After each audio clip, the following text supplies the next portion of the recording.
Well, I'd like to welcome you all to the August 2023 FMD Investment Committee update. As usual, I'm joined by Richard Dahl, the Chair of FMD's Investment Committee. Welcome, Richard. Thanks, Lee. And also Mike Reynolds. Mike is Director of FMD Financial and a long-term Investment Committee member. Welcome, Mike, and welcome back from your very long European vacation. Yeah, greetings, Lee, and thanks for having us. And hello to all the clients as normal. Richard, perhaps I'll start with you by saying, well, it's been overall a pretty positive period in the markets, but what's been happening? Can you talk us through the big positives and negatives over the last 12 months or so? Certainly, Lee. If all the clients and sort of hark back to what was happening last year, 2022 was a pretty difficult year. And in the middle of 22, most markets have come off. So what we have had is a rebound in overall portfolio returns. But there's been quite a spread, as you can see there, of different returns across asset classes. But one of the messages is we have come off that a dip last year. So some of these returns shown here are pretty significant coming off the dip. And the biggest contributors to returns over the period to end of June this year have been, you can see, is international or global equity shares. Running down through Australian shares all the way down to the bottom, we see the Aussie dollars weakened, fixed interest returns were weak, but that's been the spread, and the contributors to portfolio returns definitely been in the rebound in share markets. And so, Mike, what's driven the global growth? What are the main things there? I think just on one thing that Richard talked about, I mean, June last year, our Australian share market was down 8% for the month. So, the catch up in terms of returns this year is a reflection. We came off a very weak base in the June month in 2022. Yep. What was the laggard last year has actually been the positive this year. So the big US tech companies sold off quite heavily in late 2022 on the basis that valuations were stretched, etc. And then all of a sudden, artificial intelligence is the new buzzword that's come along. And the contributing factor to the returns for international equities has really been driven out of 5 or 6 names. So, NVIDIA, Microsoft, Google, Amazon, and Meta, which was the old Facebook, have all had spectacular recoveries in price on the back of the fact that they are viewed as being the leaders in the artificial intelligence development, and the market's jumped on board with that as a new growth engine that wasn't really visible to the market last year. And it's been a pretty stellar run for those things, and we're all using it in one way or another. We're all experimenting with it, so it might be real. I think there's no doubt. I mean, I was at a conference last week where a very senior guy from Microsoft talked about AI. And I mean, it's mind-boggling what is coming down the pipe from a change in business opportunity. The things that it can produce from manual tasks should significantly improve the productivity capability, which has been lagging sort of post-COVID. Yeah, and Richard, we've had some exposure to some of these stocks in our portfolios, haven't we? Yeah, we definitely have, and like Mike said, in last year, some of the exposure in that growth technology AI space was a detractor, and pleasingly, it's now been a contributor. So definitely the portfolios hold exposure to growth, and 2023 has been a rebound in growth, which has been pleasing. Yeah, great. Okay, well, look, we might start to look ahead a bit, and I think the big story is probably that global inflation is slowing, and that the chart in front of us runs through to June of this year, which is where the drop-off seems to have occurred. Richard, what does the global inflation slowing mean for investors? Well, if we look at that abnormal peak last year, it was pretty painful and driven by energy, commodities, and a tight labour market. The central banks, global central banks, had to play a catch-up after having emergency interest rates and increased the volatility. We've now had a coming off of the inflation globally from a very high level, mind you, so it's still up there. But what that has helped is stabilised financial markets. When markets have had sort of no indication of the direction of how high interest rates are going to go, they're very volatile. But when markets are looking at interest rates now being a bit more normalised, certainly financial markets have been more stable this year. Yeah, great. And Mike, I think whilst we're all pleased to see global inflation coming off, you see some risk still to that story? I think the US is maybe a slightly different sort of scenario to here, but wage pressure in the States is very strong. We've seen 2 negotiated union-based labour force contracts renewed. So Delta Airlines have priced in a 40% or agreed to a 40% 5-year wage price increase for their pilots. So I think removes the likelihood of cheaper airfares in the short term.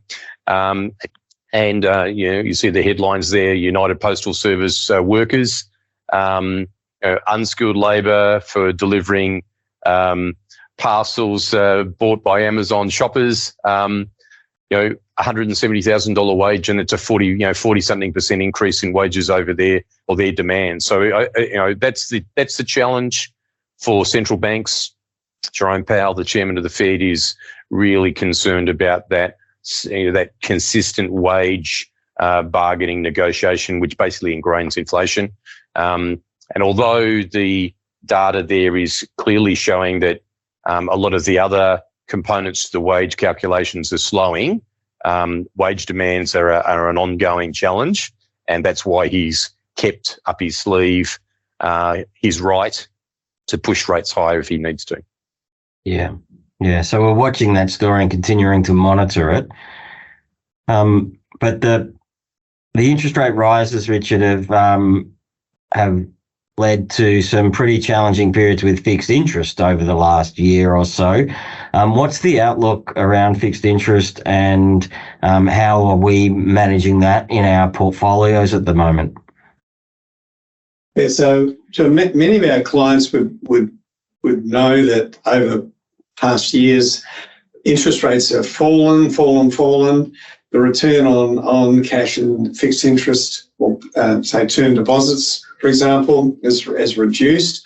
The flip side of that for borrowers has been that they've had reducing mortgage rates. But fixed interest on this chart here is merely what they call it's the aggregate of bonds, government bonds and corporate bonds in itself. It's really important to know that because you can see that 2022 return was strongly in the negative.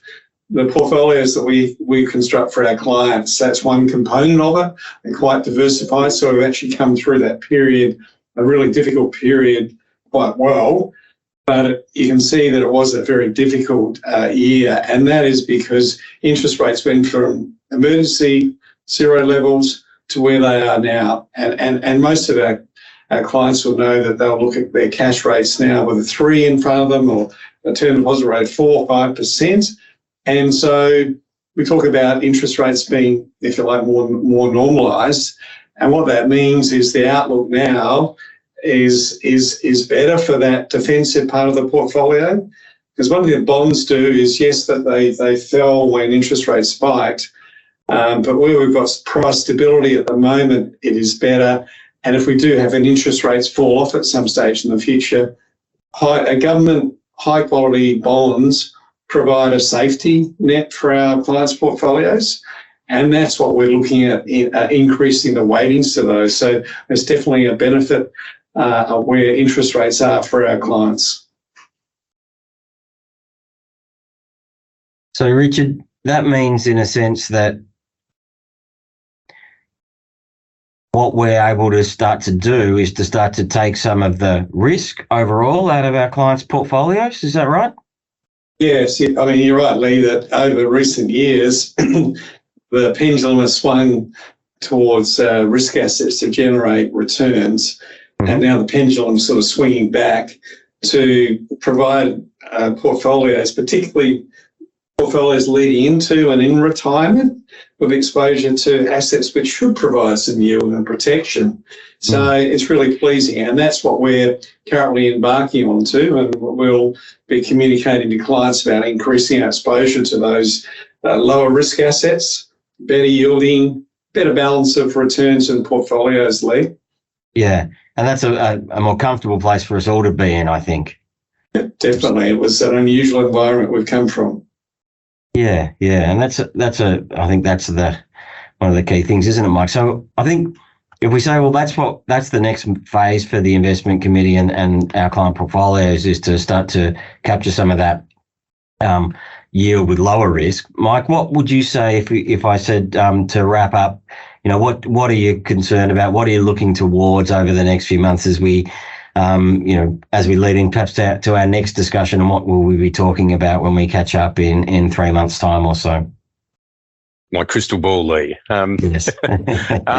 Look, the reality is so since February 20, when the pandemic first arrived, equity markets are really very flat. We've been through 3.5 years of uncertainty, where pandemic share market fell 40% in the month of March.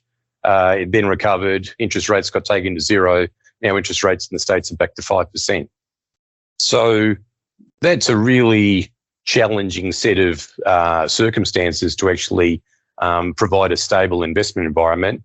And we've been through a period where returns have been quite muted, which is always challenging for clients. But I think the big thing, and that's exactly what Richard's talked about, is that interest rates when they were set at zero was abnormal. Okay? It was not a normal set of circumstances, and central banks basically did the right thing to try and keep the world afloat. We're now back to a normal interest rate environment, which on a medium-term basis is a much better investment vehicle because defensive assets will give you an acceptable rate of return. And normally when we go through this interest rate tightening cycle, equity markets still remain a bit uncertain. But I think the message which we've conveyed to clients all the way through from the middle of last year is that when central banks change the message about tightening of interest rates being fundamentally over, that is the point in time that I think markets will then improve and we'll start that recovery and growth phase again. And as much as I wish it was today, I suspect that we've probably got another few months through to the end of the year where that continues. Jerome Powell at Jackson Hole said last week is they need to be very careful about their interest rate movements from this point, but he retains the right to raise interest rates if inflation remains persistent. And that's no different to the message that he's run pretty much all year. So I suspect that markets are going to track sideways between now and the rest of the year. If that message changes, then I think the back half of next year looks a bit more promising. Yeah. Thanks, Mike. And so that concludes our August update of the FMD from the FMD Investment Committee. And I'd just like to thank again our two panelists, Michael Reynolds and Richard Dahl. Thank you very much for your input today. Look forward to catching up with you in a few months, gentlemen, and seeing if we're still tracking sideways or if we're onwards and upwards. Thanks very much for your time today. Thanks, Lee. Thanks, Lee.